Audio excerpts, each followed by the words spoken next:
ብዙዎች ስፒድን ሲያዩት ይህ ልጅ እብድ ነው ይላሉ። ሌሎች ደግሞ ትኩረት ለማግኘት የሚጮህ ታዳጊ ነው ብለው ያብጠለጥሉታል። ነገር ግን እውነታው ከዚህ እጅግ የራቀ ነው። ስፒድ የትውልዱ ድምጽ ሆኗል።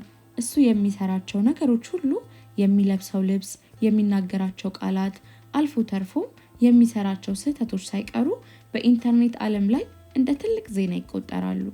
በዚህ ቪዲዮ ውስጥ የስፒድን ህይወት ከስር መሰረቱ እንመረምራለን። ከደሃ ቤተሰብ ተነስቶ ዛሬ ለእናትና ለአባቱ የቅንጦት ህይወት እንዴት እንዳበረከተ፣ በአንድ ወቅት ለሞት ተቃርቦ የነበረበትን ያንን አስፈሪ የጤና እክል እንዴት እንዳለፈው እና በታላላቅ ሀገራት ጎዳናዎች ላይ በሚሊዮኖች የሚቆጠሩ ሰዎች መኪናውን እስከ መስበር የደረሱበትን አስገራሚ አጋጣሚዎች በዝርዝር እናያለን። ይህ ታሪክ ስለ ገንዘብ ብቻ አይደለም። ይህ ታሪክ ስለ ዝነኝነትን ብቻ አይደለም። ይህ ታሪክ የማይቻል ህልም የለም የሚለውን ትልቅ እውነት በተግባር የሚያሳይ ዶክመንተሪ ነው። አሁን ወደ ኋላ ተመለሱ። ወደ ኦሃዮ ግዛት እንደ አውሮፓውያን አቆጣጠር በ2016 ዓመተ ምህረት ገና ማንም የማያውቀውን ዳረን የመጀመሪያ ቪዲዮ በዩቲዩብ ለመጫን ኮምፒውተሩ ፊት ለፊት ሲቀመጥ የነበረው ስሜት አብረን እናጣጥም። ዝግጁ ናችሁ? የአሹ ስፒድን የህይወት ሚስጥር አብረን እንፈትሽ። ታሪካችንን የምንጀምረው አሜሪካ ኦሃዮ ግዛት ውስጥ በምትገኘው ሲንሲናቲ ከተማ ነው። እንደ አውሮፓውያን አቆጣጠር በጥር 21 ቀን 2005 ዓ.ም ዳረን ተወለደ። ዳረን ያደገው እንደ ማንኛውም ተራ አሜሪካዊ ታዳጊ ነበር። በትምህርት ቤቱ የፉትቦል ቡድን ውስጥ የነበረው ፍጥነት በኋላ ላይ ለሚታወቅበት ስፒድ ለሚለው ስም መነሻ ሆነው፣ ነገር ግን በዛን ወቅት ዳረን ዝነኛ አልነበረም። እንዲያውም በትምህርት ቤቱ አብዛኛውን ጊዜውን ብቻውን የሚያሳልፍ፣ ሰዎችን ከማሳቅ ውጪ ብዙ ጓደኛ ያልነበረው ልጅ ነበር። ስለ ዳረን ህይወት ስናወራ ስለ ቤተሰቡ ሚና በዝርዝር ማየት አለብን። እናቱ በስፒድ ህይወት ውስጥ ትልቅ ቦታ አላት። መጀመሪያ አካባቢ ዩቲዩብ ሲጀምር በክፍሉ ውስጥ ሆኖ ሲጮህና ሲዘል እናቱ በጣም ትበሳጭ ነበር። በተደጋጋሚ ወደ ክፍሉም እየገባች ዝም በል ስትለው ወይም ደግሞ ኮምፒውተሩን እንደምታጠፋበት ስትዝትበት በድሮ ቪዲዮቹ ላይ በግልጽ እንሰማለን። ያኔ እናቱ የምትቆጣው ስለማትወደው አልነበረም። ይልቁንም ልጁ በክፍሉ ውስጥ ተዘግቶ ከመጮህ ይልቅ ትምህርቱን እንዲያጠናና ስራ እንዲይዝ ሲፈልግ ስለነበረ ነው። ዛሬ ግን ያ ታሪክ ተቀይሯል። ስፒድ ስኬታማ ሆኗል። መጀመሪያ ያደረገው ነገር እናቱን ከነበረችበት የድህነት ህይወት ማውጣት ነበር። እንደ አውሮፓውያን አቆጣጠር በ2022 ዓ.ም መጨረሻ ላይ እናቱን አስገራሚ ቤትና መኪና ገዝቶ ሲያበረክትላት የሚያሳየው ቪዲዮ እውነተኛ ዳረን ለቤተሰቡ ያለውን ፍቅር ያሳየበት ትልቅ ማረጋገጫ ነበር።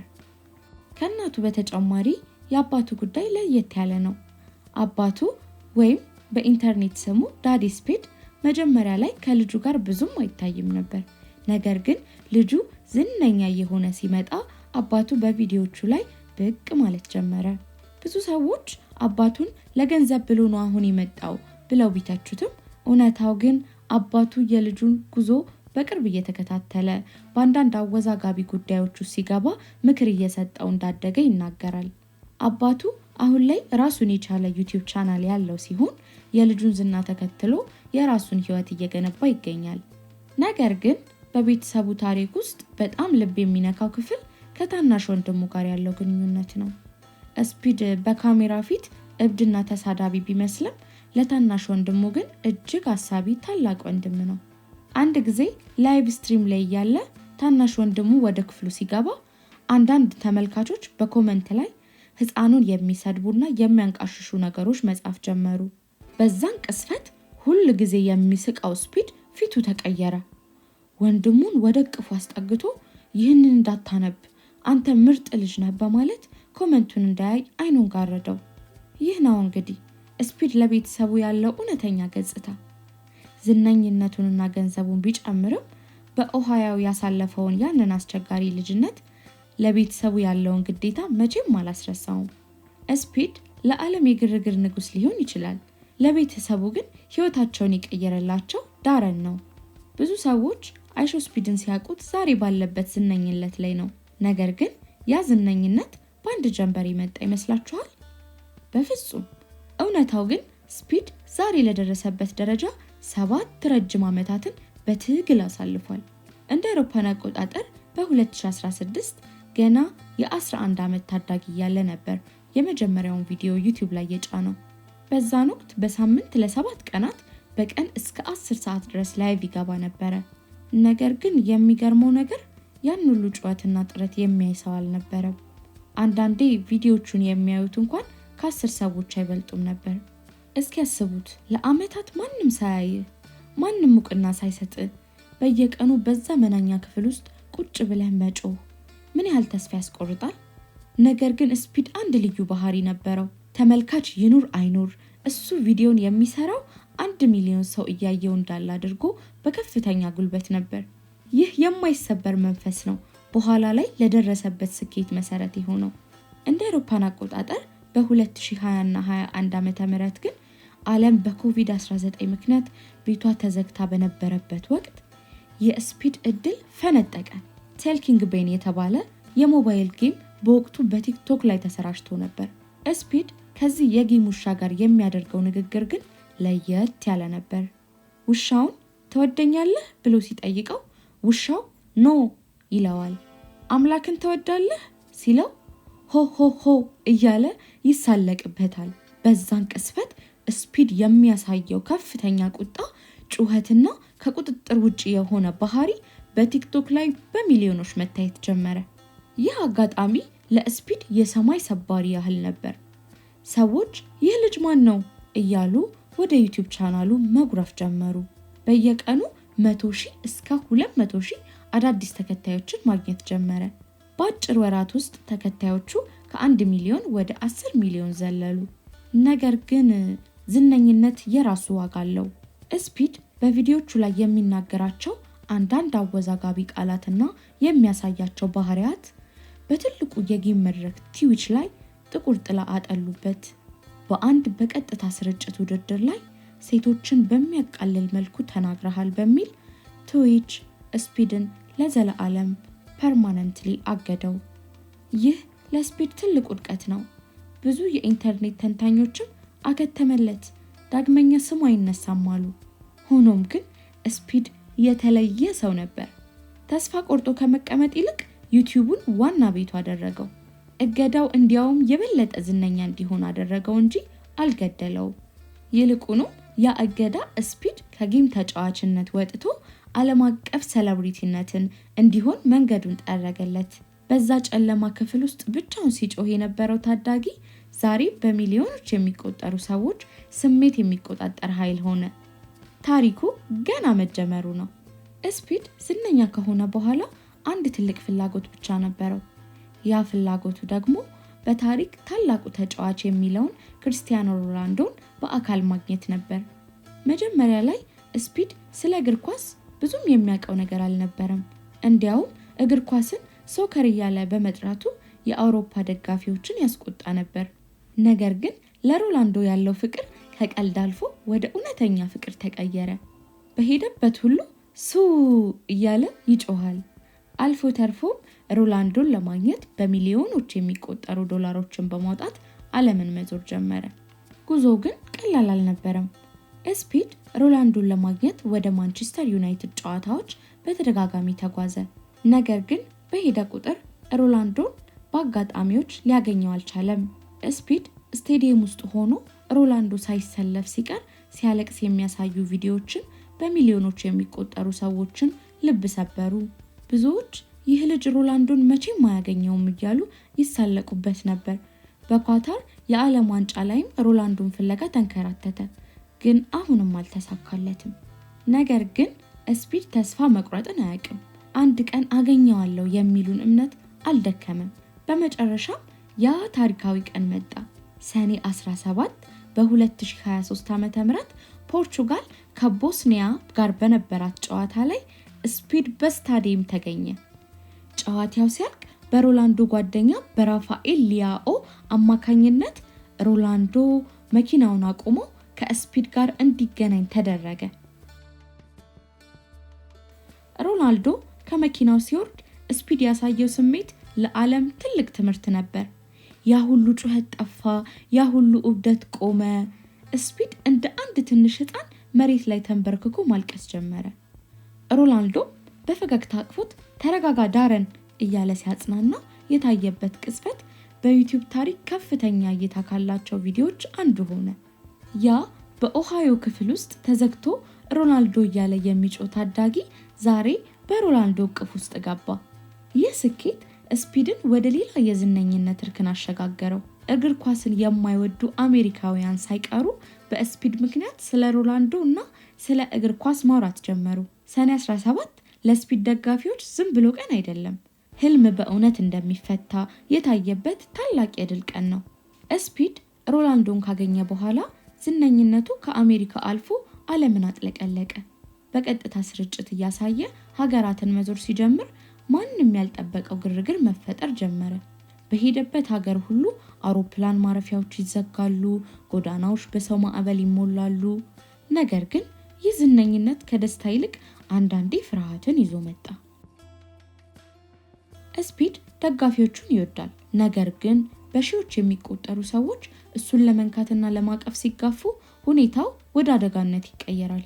እንደ አውሮፓን አቆጣጠር በ2024 የክረምት ወቅት ስፒድ ወደ አውሮፓ ባደረገው ጉዞ በኖርዌይ ኦስሎ ከተማ ያጋጠመው ክስተት የዓለም ዜና ሆነ። ስፒድ በአንድ ሱቅ ውስጥ ሆኖ ላይቭ እያሳየ ሳለ በውጭ በሺዎች የሚቆጠሩ ሰዎች ከበቡት። ከሱቁ ወጥቶ ወደ መኪናው ለመድረስ ባደረገው ሙከራ ህዝቡ መኪናውን ከበው መነቅነቅ ጀመሩ። የመኪናውን ጣራ ሰበሩት። እንዲያውም አንዳንዶቹ የስፒድን ፀጉር እስከ መንጨት ደረሱ። ስፒድ በዛን ቅስፈት በድንጋጤ ሲጮህና ህይወቴ ሊያልፍ ነው ብሎ ሲናገር የታየበት ቪዲዮ ዝነኝነት ምን ያህል ዋጋ እንደሚያስከፍል አሳየ። ለዚህም ነው ስፒድ ያለ ጠንካራ የጥበቃ ቡድን መንቀሳቀስ የማይችለው። እዚህ ጋር ነው እንግዲህ ራሻድ የተባለው ግዙፍ ቦዲጋርዱ ታሪክ የሚጀምረው። ራሻድ እና ቡድኑ ለስፒድ የጥበቃ ሰራተኞች ብቻ አይደሉም፣ እነሱ የእሱ ጋሻዎች ናቸው። በኢንዶኔዥያ፣ በህንድና በብራዚል በሰው ማዕበል ተከቦ ትንፋሽ ሲያጣ ቦዲጋርዱ ስፒድን እንደ ህፃን ልጅ በትከሻው አዝሎት ከህዝቡ መሃል ሲወጣ ደጋግመን አይተናል። የሚገርመው ግን እነዚህ ቦዲጋርዶች አሁን ላይ በራሳቸው ዝነኛ ሆነዋል። ስፒድ አንዳንዴ በቪዲዮቹ ላይ ከነሱ ጋር ይላፋል፣ አብረውት ይሮጣሉ፣ አልፎ ተርፎም በእብደት ውስጥ አብረውት ይሳተፋሉ። ነገር ግን ስራ ሲመጣ ለዳረን ህይወት ሲሉ ማንኛውንም መስዋዕትነት ለመክፈል ዝግጁ ናቸው። ስፒድ በአንድ ወቅት እንደተናገረው እነዚህ ሰዎች ባይኖሩ ኖሮ ዛሬ እዚህ አልቆምም ነበር ብሏል። በቅርቡ በደቡብ ምስራቅ ኤዥያ ውስጥ ባደረገው ጉዞ በኢንዶኔዥያ ብቻ ከ1 ሚሊዮን በላይ ሰዎች በቀጥታ ስርጭት ሲከታተሉት፣ በጎዳናው ላይ ያለው ግርግር ግን ያስፈራ ነበር። ዝነኝነቱ ከሰው አቅም በላይ ሆኗል። ያ በኦሃዮ ክፍል ውስጥ ተዘግቶ ማንም አያየኝም ብሎ ሲያለቅስ የነበረው ልጅ ዛሬ ዓለም እንዳታፍነው በቦዲጋርዶች መጠበቅ ግድ ሆኖበታል። ይህ ነው እንግዲህ የስፒድ አስገራሚው ተቃርኖ። ዝነኝነት፣ ገንዘብ እና በሚሊዮኖች የሚቆጠሩ ደጋፊዎች ለአንድ ሰው ሁሉንም ነገር ሊሰጡት ይችላሉ። ነገር ግን ጤና ሲጠፋ እነዚህ ሁሉ ዋጋ የላቸውም። እንደ አውሮፓን አቆጣጠር በ2023 ዓ.ም ሐምሌ ወር ላይ ስፒድ ወደ ጃፓን ለጉብኝት አቅንቶ ነበር። ጉዞ በደስታ ተጀምሮ ነበር። ነገር ግን በድንገት ሁሉም ነገር ተቀየረ። ስፒድ በጭንቅላቱ ላይ ሊቋቋመው የማይችለው ከባድ ህመም መሰማት ጀመረው። መጀመሪያ ላይ ተራ ራስ ምታት መስሎት ነበር። ነገር ግን ህመሙ እየጠነከረ ሲሄድ ቀኝ አይኑ ማበጥና መዘጋት ጀመረ። በጃፓን በሚገኝ ሆስፒታል ውስጥ ሆኖ በቀጥታ ስርጭት ላይቭ ላይ ለደጋፊዎቹ ያሳየው ቪዲዮ ዓለምን አስደነገጠ። ያ ሁልጊዜ የሚጮኸው፣ የሚዘለው እና ጉልበት ያለው ስፒድ በሆስፒታሉ አልጋ ላይ ተኝቶ አይኑ አብጦ በህመም ሲሰቃይ ማየት ለደጋፊዎቹ ከባድ ነበር። ዶክተሮቹ ክላስተር ሄዳጅ እና ከባድ የሳይነስ ኢንፌክሽን እንዳለበት አረጋገጡ። ሁኔታው በጣም አስፈሪ ነበር። ኢንፌክሽኑ ወደ ጭንቅላቱ ቢሰራጭ ኖሮ ህይወቱ ሊያልፍ ወይም ደግሞ ለአካል ጉዳት ሊዳረግ ይችል ነበር። ስፒድ በዛን ወቅት ለደጋፊዎቹ የላከው መልእክት እጅግ ልብ የሚነካ ነበር። እባካችሁ ጸልዩልኝ፣ ህመሙ ሊገለኝ ነው እያለ በለቅሶ ሲናገር ኢንተርኔት በሙሉ ፕሬይ ፎር ስፒድ በሚሉ ቃላቶች ተሞላ። ለቀናት በሆስፒታል ቆየ። ቀዶ ጥገናም ተደረገለት። ያ በኦሃዮ ክፍል ውስጥ ሆኖ ዝነኝነትን ሲመኝ የነበረው ታዳጊ ዛሬ ዝነኛ ሆኖ ግን ህይወቱን ለማዳን ሲታገል ነበር። ከቀናት ስቃይ በኋላ ተአምር ሆነ። የዶክተሮቹ ጥረትና የደጋፊዎቹ ጸሎት ተሰምቶ ስፒድ ማገገም ጀመረ። ከሆስፒታል ወጥቶ ለመጀመሪያ ጊዜ ቪዲዮ ሲሰራ አይኑ ገና ሙሉ ለሙሉ አልዳነም ነበር። ነገር ግን መንፈሱ ጠንካራ ነበረ። ይህ አጋጣሚ ለስፒድ ትልቅ ትምህርት ሰጥቶታል። ህይወቱን፣ ጤናውንና ቤተሰቡን ይበልጥ እንዲያከብር አድርጎታል። ጃፓን ለስፒድ የደስታ ሀገር ብቻ ሳትሆን ዳግም የተወለደባት፣ የህይወቱን ዋጋ የተረዳባት ቦታ ሆና በታሪክ ውስጥ ተመዝግቧል። ከሞት አፋፍ ተመልሶ ዳግም ወደ ዓለም መድረክ መጣ። ስፒድ ከሞት አፋፍ ተመልሶ ወደ ስራው ሲገባ ይበልጥ በታላቅ ጉጉት ነበር። አሁን እሱ ተራ ስትሪመር ብቻ አይደለም፣ እሱ የዓለም አቀፍ ትርኢቶች ኮከብ ሆኗል። ከነዚህም መካከል በትልቅነት የሚጠቀሰው በለንደን የሚደረገው የሲድመን ቻሪቲ ማች ወይም የበጎ አድራጎት የእግር ኳስ ጨዋታ ነው። በስቴዲየም ውስጥ ከ60,000 በላይ ሰዎች፣ በኢንተርኔት ደግሞ በሚሊዮኖች የሚቆጠሩ ተመልካቾች በጉጉት የሚጠብቁት የሱን ጨዋታ ነበረ። በሜዳው ላይ ስፒድ የሚያሳየው ብቃት ግማሹን ሳቅ፣ ግማሹን ደግሞ ግርምት የሚፈጥር ነው። ስፒድ ፕሮፌሽናል ተጫዋች ባይሆንም ለጨዋታው የሚሰጠው ስሜትና ጉልበት ግን ብዙዎችን ወደ እግር ኳስ ዓለም ሳባቸው። ነገር ግን የስፒድ ጉዞ በሜዳው ላይ ብቻ አላበቃም። በ2024 ዓ.ም በትልቁ የትግል መድረክ WWE ላይ በድንገት ብቅ ማለቱ ዓለምን አስገረመ። እንደ ግዙፍ ፕራይም ጠርሙስ ተመስሎ በድብቅ ቀርቦ የታዋቂውን ሎጋን ፖልን ህይወት ለማዳን ሲሞክር፣ በግዙፉ ተፋላሚ ራንዲ ኦርተን ተይዞ በጠረጴዛ ላይ የተፈጸመበት በታሪክ ከፍተኛ እይታ ካላቸው የWWE ቅጽበቶች አንዱ ሆነ። ስፒድ ስራውን የሚሰራው በግማሽ ልብ አይደለም። ለእያንዳንዱ ዝግጅት ህይወቱን አሳልፎ ይሰጣል። ከዚህም በተጨማሪ ስፒድ በሙዚቃው ዓለም ስሙን ከፍ አድርጓል። የ2022 ዓለም ዋንጫን ምክንያት በማድረግ የለቀቀውን ወርልድ ካፕ የተባለ ዘፈኑ ከ100 ሚሊዮን በላይ እይታዎች በማግኘት በዓለም ዙሪያ በሚገኙ ክለቦችና ስቴዲየሞች ውስጥ በድምቀት ተከፍቷል። ስፒድ አሁንም ላይ የአሜሪካዊ ታዳጊ ብቻ አይደለም። እሱ የዓለም ኳስ አምባሳደር፣ የቦክስ ግጥሚያዎች ክበብ እና የሙዚቃ ገበታዎች አሸናፊ ነው።